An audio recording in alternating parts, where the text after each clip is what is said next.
Hello friends. मैं आपकी दोस्त अदिति फिर से लेकर आई हूँ आप सभी के लिए संजीवनी एंड रिया की स्टोरी का अगला पार्ट। आई होप आप सभी बहुत अच्छे होंगे और अपना ढेर सारा ख्याल रख रहे होंगे और ये भी सोच रहे होंगे कि पता नहीं कब अब स्टोरी आएगी आएगी भी या नहीं। तो मैं आपको बता दूं कि स्टोरी जरूर आएगी। हाँ, थोड़ा समय लग सकता है, देर हो सकती है, गैप हो सकता है, बट स्टोरी जरूर आएगी। क्योंकि फ्रेंड्स, स्टोरी के साथ साथ मेरा और भी काम रहते हैं। ऑफिस वर्क भी रहता है, तो घर के भी काम होते हैं, तो बहुत सारी चीज़ों में समय लग जाता है, तो टाइम नहीं बच पा रहा था। बट आज बहुत मुश्किल से मैंने समय निकाल कर के लिए ये एपिसोड मैंने रिकॉर्ड किया है। तो चलिए शुरू करते हैं बिना किसी देरी के अपना अगला पार्ट।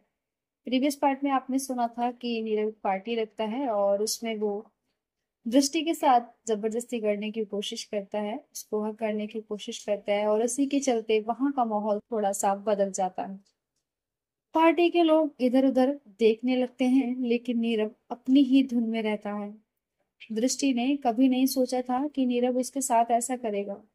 संजीवनी दूर से ये सब देख लेती है और बिना एक पल सोचे वो उन दोनों के बीच आ जाती है और नीरव को एक जोरदार कस के थप्पड़ लगाती है और उसका हाथ पकड़कर जोर से धक्का देती है। हाउ डेयर यू नीरव, तुम्हारी हिम्मत कैसे हुई दृष्टि के साथ ऐसा करने की?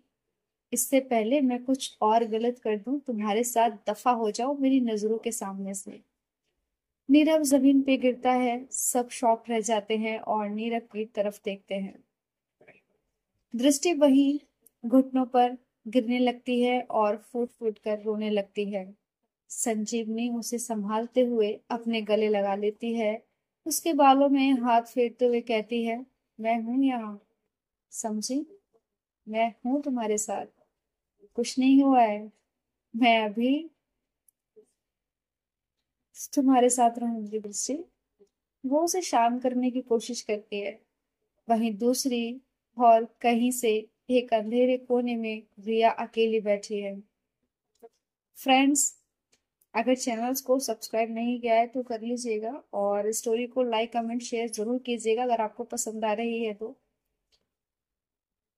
उसने नीरव और दृष्टि का सीन्स नहीं देखा था, उसे कुछ नहीं पता कि आखिर वहां हुआ क्या है। वो अपने ही दर्द में डूबी हुई थी। उसके चेहरे पे आंसू हैं, पर उसमें उसने ड्रिंक करके उन आंसुओं को छुपाया हुआ था। उसके दर्द अलग है, एक ऐसा दर्द जो प्यार में होता है, और प्यार में मिला दर्द बहुत तकलीफ देता है दोस्तों, जो किसी से वो कुछ कह भी नहीं सकती। और दृष्टि का तो उसे कुछ पता भी नहीं है कि दृष्टि के साथ क्या हुआ है, पर हर पल उसकी आंखों में लिखा जाता है। नीरव अभी भी जमीन पर गिरा पड़ा था, उसकी आंखों में गुस्सा, शर्म और हैरानी तीनों एक साथ उभर रहे थे। उसे यकीन ही नहीं हो रहा था कि संजीवनी ने सबके सामने उसे धक्का दे दिया है, वो भी इतनी जोर से। उसके दिल में अब बदले की भावना जन्म ले रही थी। संजीवनी अभी भी दृष्टि को अपने पास समेटे खड़ी थी, उसका मन खुद में थामे नहीं थम रहा था। उसकी आंखों में अभी भी नीरव के लिए गुस्सा था। नीरव की आंखों का गुस्सा, रिया की खामोशी और दृष्टि की टूटन सब उसकी सांसों में घुल चुकी थी। वो सिर झुकाए बस इतना कह सकी, कुछ भी ठीक नहीं रहा और ये सब मेरे सामने हुआ, मैं कुछ कर भी न सकी। दृष्टि की सिसकियां उसके कंधे में धस गई थी, जैसे हर बूंद की चोट सीधे उसके दिल पर पड़ रही हो। और उसे अभी रिया को भी देखना था, लेकिन वो दृष्टि को ऐसे अकेले नहीं छोड़ सकती थी। तभी उसे मेघना याद आती है और वो बिना किसी देरी के मेघना को सीधा लोकेशन शेयर करती है। और मेघना तुरंत संजीवनी का मैसेज देकर बिना किसी देरी के तुरंत घर से निकलती है, उसी लोकेशन पर आने के लिए जो उसे संजीवनी ने भेजी थी। तभी संजीवनी के मोबाइल में हल्की रिंग सी होती है और मेघना का रिप्लाई था, मैं रास्ते में हूँ, बस 10 मिनट में पहुंचती हूँ। संजीवनी ने राहत की एक सांस ली, पर उसका चेहरा अभी भी गंभीर था। उधर फार्म हाउस के एक साइड में नीरव अब अकेले बैठा था, पास में कोई नहीं, सिर्फ उसकी तनी हुई सांसें और जहन में घूमती संजीवनी की आंखें। किसी ने आज तक मुझसे इस तरह बात नहीं की थी, और वो भी सबके सामने। वो तकिए पर मुट्ठियां बांधे बैठा था। शर्म, गुस्सा और चोट तीनों मिलकर उसकी मर्दानगी को धिक्कार रहे थे। एक और कोने में रिया अभी भी शांत खड़ी थी। उसके गाल पर एक आंसू चुपचाप खिसक गया था। आज जिसे इतना अपना समझा, उसके लिए कोई और। वो ये नहीं समझ पा रही थी कि वो दृष्टि से दुखी है या संजीवनी से नाराज। लेकिन इतना तय था, उसके दिल में कुछ चुभ गया था। वो धीरे धीरे चलकर छत की ओर बढ़ गई। आसमान में चांद अपनी सफेदी बिखेर रहा था, लेकिन उस रात रिया के चेहरे पर कोई रोशनी नहीं थी। अचानक गेट के पास से कार के ब्रेक की आवाज आई। मेघना आ चुकी थी। जैसे ही वो अंदर आई, उसकी नजर पहले दृष्टि और संजीवनी पर गई। दृष्टि की आंखें अभी भी भीगी थी। वो बिना कुछ कहे तेजी से उनके पास पहुंची और संजीवनी से हल्के स्वर में बोली, क्या हुआ यहाँ? संजीवनी ने कुछ नहीं कहा, सिर्फ दृष्टि की ओर इशारा किया। मेघना ने धीरे से दृष्टि के सिर पर हाथ फेरा और उसे अपने साथ लेकर सोफे पर बैठ गई। मैं हूं ना, कुछ नहीं होगा। उसकी आवाज में ठहराव था। मेघना दृष्टि के पास बैठ जाती है और उसे चुप कराने की कोशिश में रहती है। संजीवनी अब चुपचाप पीछे हटी और एक कोना ढूंढकर खुद वही बैठ गई। उसकी आंखों में अब रिया को उसकी आंखें अब रिया को ढूंढ रही थी, लेकिन वो कहीं नजर नहीं आए। उसने मन ही मन कहा, अब किसे समझाऊं और कैसे? आखिर कैसे मैं रिया को समझाऊं कि मेरे दिल में उसके सिवा कुछ है ही नहीं, कोई और है ही नहीं। जो कुछ है सब कुछ रिया के लिए ही तो है। अब समझेगी रिया। थोड़ी सी नादान है, पर बहुत प्यारी है। क्या करूं, अब समझाना तो पड़ेगा ना, पर है कब? वो यही सोच रही होती है और फिर उसे ढूंढने निकलती है। ढूंढते ढूंढते वो छत पर पहुंचती है। संजीवनी की नजरें रिया को ढूंढ रही थीं, लेकिन वो कहीं नहीं दिख रही थी। फार्म हाउस की हल्की हल्की रोशनी में भी रिया का अक्स नहीं था। संजीवनी रिया को ढूंढते ढूंढते थक गई थी। फिर उसे ध्यान आया कि कहीं वो छत पर तो नहीं। तभी वो खुद से कहती है, मैं आ रही हूँ रिया। और इतना कहकर संजीवनी फौरन सीढ़ी की ओर बढ़ गई। जब वह छत पर पहुंची तो रिया दीवार से टिककर खड़ी थी। उसका चेहरा शांत, लेकिन आंखों में बर्फ जैसा सन्नाटा और लावा जैसा कुछ दबा हुआ था। रिया। संजीवनी ने धीरे से उसका नाम पुकारा।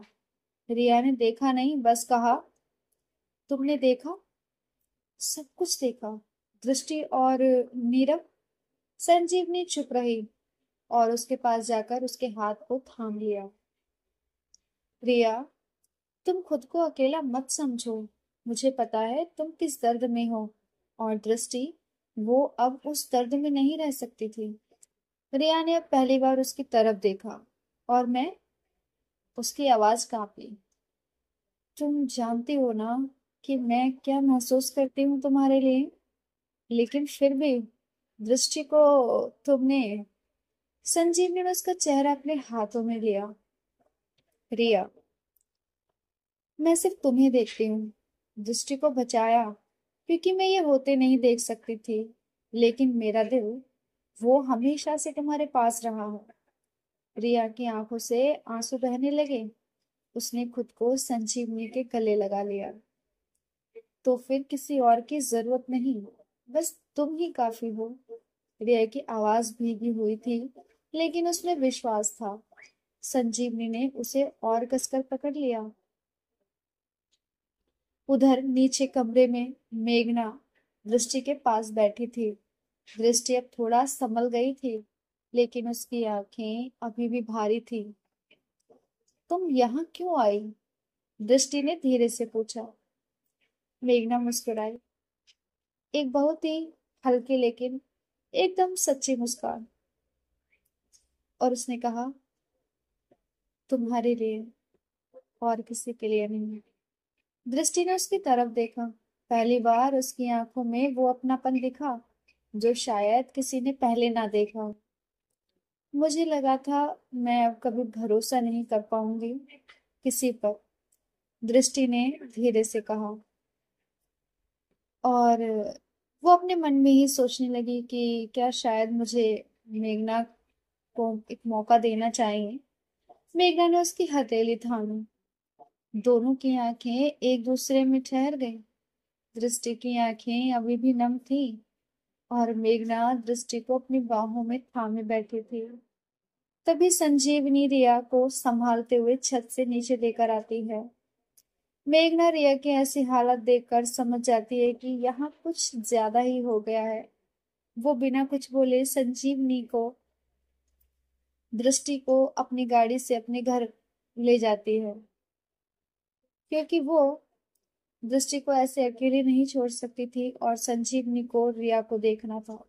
इसलिए वो दोनों यही ठीक समझती हैं और संजीवनी रिया को लेकर घर आ जाती है और मेघना भी दृष्टि को लेकर अपने घर आ जाती है। रास्ते भर रिया नशे की हालत में संजीवनी को अपना दर्द बता रही थी। कुछ शब्द समझ आते तो कुछ नहीं आते।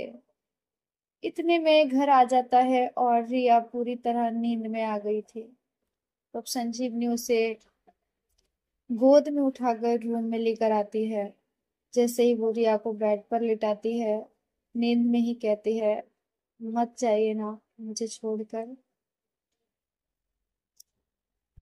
इतना सुनते ही संजीवनी रुक जाती है और वो मुड़कर देखती है कि ये सोई हुई और नींद में भी मुझे कह रही है कि मैं ना जाऊं। हल्का सा संजीवनी मुस्कुराती है और वहीं रिया के पास बैठ जाती है। वहीं दूसरी तरफ दृष्टि और मेघना, मेघना दृष्टि को लेकर घर पहुंचती है। आज वो दृष्टि को अपने घर लेकर आई है। दृष्टि की हालत अभी भी ठीक नहीं थी। वो अभी भी उसी सदमे में थी, डरी हुई, सहमी हुई, और उसकी सिसकियां अभी भी थी। बस आंसू सूख चुके थे, लेकिन दिल में दर्द तूफान अभी भी था।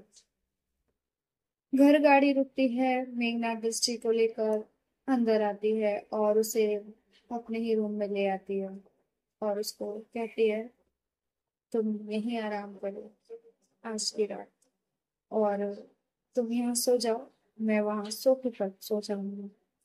इतना सुनकर दृष्टि मेघना की ओर देखती है और कहती है, इतने भी पराये नहीं हैं कि आप सोफे पर जाकर सोए। आप यहीं सो सकते हैं, और आपको लगता है आज की रात आपको मुझे ऐसे छोड़ना चाहिए। इतना सुनकर मेघना थोड़ा सा इमोशनल हो जाती है और उसकी आंख से एक आंसू निकल जाता है। ये देख दृष्टि कुछ नहीं समझ पाती और तुरंत उसके आंख से गिरे आंसू को थाम लेती है और कहती है, बस कुछ नहीं हुआ, मैं ठीक हूँ। दृष्टि मेघना के गले लग जाती है। दोनों ऐसे ही एक दूसरे के हाथों में हाथ डाले हुए बैठे रहते हैं और उसी बीच मेघना दृष्टि के फोrehead पर किस करती है, और जैसे ही वो किस करती है, दृष्टि की आंखें बंद हो जाती है। जैसे ही आंखें बंद हो जाती हैं, दृष्टि मेघना के सीने से चिपक जाती है और उसे जोर से हक कर लेती है। थोड़ी देर बाद ही नींद में आ जाती है और फिर मेघना उसे आराम से साइड से बेड पर लेटा देती है और उसे हक कर कर सो जाती है। दृष्टि मेघना की बाहों में खुद को बहुत ही ज्यादा महफूज फील करती है और एक सुकून की नींद में सो जाती है। वहीं दूसरी तरफ संजीवनी रिया के पास बैठी थी और सोच रही थी कि आज ये सब क्या हो गया, ऐसा नहीं होना था। और तभी रिया उठकर बैठ जाती है। तभी अचानक संजीवनी चौंक जाती है कि रिया क्या हुआ। रिया को शायद अब होश आ गया था। वो अपने नशे से बाहर आ गई थी और संजीवनी को कस के गले लगाती है और कहती है, आप बैठे क्यों हैं? सोइए ना। और ये देखकर संजीवनी और मुस्कुराती है।